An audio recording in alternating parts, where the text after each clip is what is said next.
नमस्कार दोस्तों। आज हम यहाँ पर कन्या राशि व लगन वालों के बारे में बात करेंगे और जानेंगे कि उनके आने वाले 5 साल कैसे रहने वाले हैं।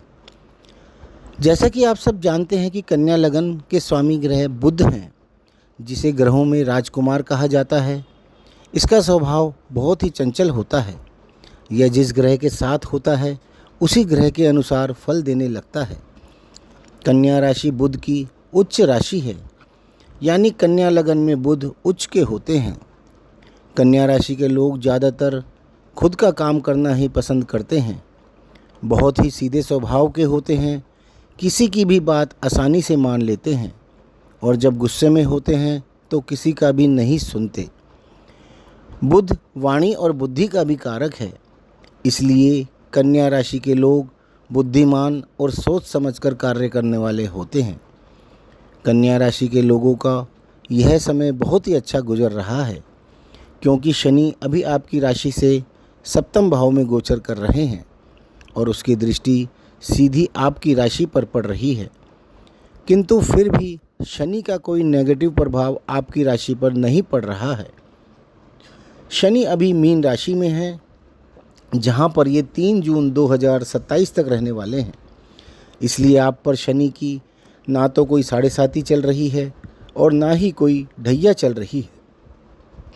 यदि हम कन्या राशि को लगन मान लें तो शनि आपके सप्तम भाव में गोचर कर रहे हैं और सप्तम भाव विवाह, जीवन साथी, एक्स्ट्रा मैरिटल अफेयर्स, पद प्राप्ति, पार्टनरशिप तथा विदेश का भाव होता है।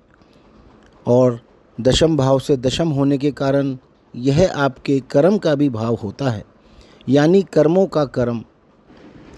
इस समय में शनि कन्या राशि व लगन वाले अविवाहित जातकों के विवाह के योग बनाएंगे। आपका यदि कोई विवाह संबंधी विवाद चल रहा था तो वह निश्चित रूप से ख़त्म हो जाएगा, क्योंकि शनि न्याय के देवता हैं और वो हर कार्य न्यायाधीश के रूप में न्याय के तराजू में तोल कर ही करते हैं।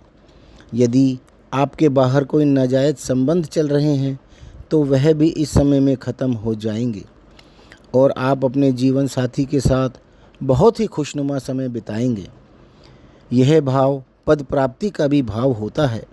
आप यदि जॉब में हैं तो आपका प्रमोशन होना भी संभव है, और यदि आप कोई एमएनसी में या गवर्नमेंट जॉब पाने की कोशिश कर रहे हैं तो वह भी लगने के योग बनेंगे, क्योंकि यह भाव आपको किसी पोस्ट पर अवश्य लेकर जाएगा।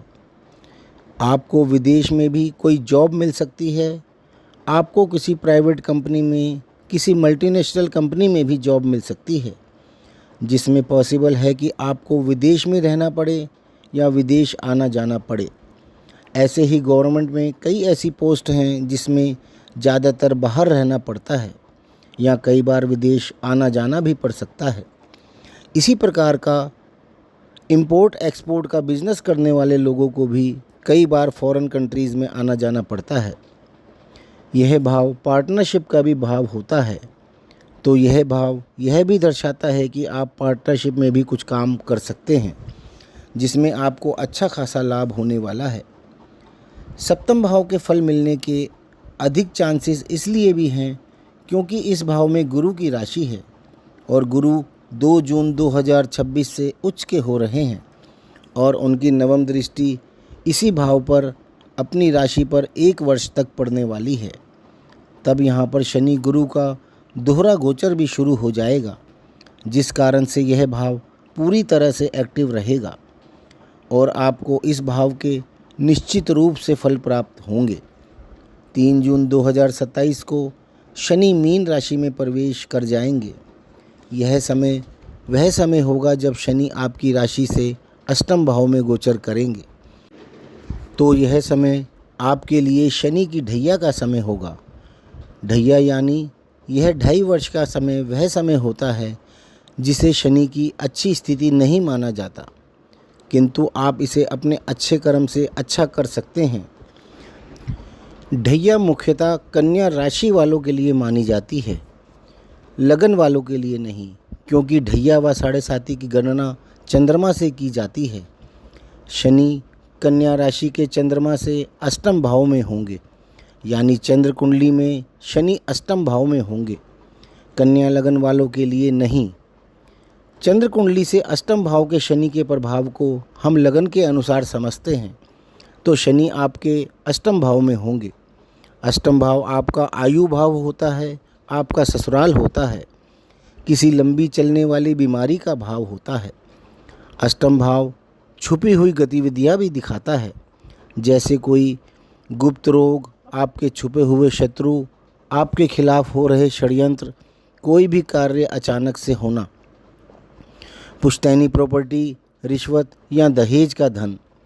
मेनली शनि अष्टम भाव में आपके लिए कई प्रकार से लाभदायक भी होते हैं। वो यहाँ पर आपके छुपे हुए शत्रु व उनके द्वारा रचे जा रहे षड्यंत्र को भी ख़त्म करते हैं। आपको लंबी चली आ रही किसी बीमारी से मुक्ति दिलाते हैं और आपकी आयु को लंबा करते हैं। ससुराल से यदि आपका विवाद चल रहा है तो उसे ख़त्म करते हैं। आपको इस समय में अपनी पेरेंटल प्रॉपर्टीज़ का कोई शेयर भी मिल सकता है, या आपके जीवन साथी को भी कोई पुश्तैनी प्रॉपर्टी का शेयर मिल सकता है, क्योंकि यह भाव आपकी ससुराल का भी भाव है।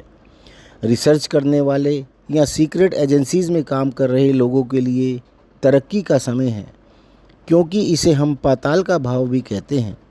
तो यह भाव ज़मीन के नीचे हो रही गतिविधियों या ज़मीन के नीचे कार्य करने वाले या कोई गुप्त रूप से कार्य करने वाले लोगों को भी दर्शाता है। आपको अचानक से बहुत सारे धन की प्राप्ति भी हो सकती है, चाहे रिश्वत या दहेज या अपने परिवार या जीवन साथी के परिवार की तरफ से आपको बहुत सारा धन मिल सकता है। बस ये है, चंद्रमा से शनि अष्टम होने के कारण मन पर बोझ सा बना रहता है, दिमागी शांति नहीं मिल पाती, बेचैनी ज़्यादा रहती है। इसका सबसे उत्तम उपाय है, जितना ज़्यादा मन आप अपने इष्ट देव में लगा सको लगा दो, और किसी से नाजायज़ बिल्कुल ना करो। किसी का दिल दुखाकर अपना लाभ बिल्कुल ना करें, किसी के हिस्से का बिल्कुल ना खाएं। बाकी 9 अगस्त 2029 को शनि वृष राशि में प्रवेश कर जाएंगे और आपकी ढैया ख़त्म हो जाएगी, और उसके बाद आपका 7.5 वर्ष का समय ढैया व 7.5 से मुक्त है, जो कि बहुत ही अच्छा व्यतीत होने वाला है। तो दोस्तों, आपको ये वीडियो कैसा लगा हमें कमेंट करके ज़रूर बताएं, और यदि यह वीडियो आपको पसंद आया हो तो इसे लाइक कर लें और हमारे चैनल को सब्सक्राइब भी कर लें, ताकि आपको हमारे सारे वीडियोज़ के नोटिफिकेशन मिलते रहें। धन्यवाद।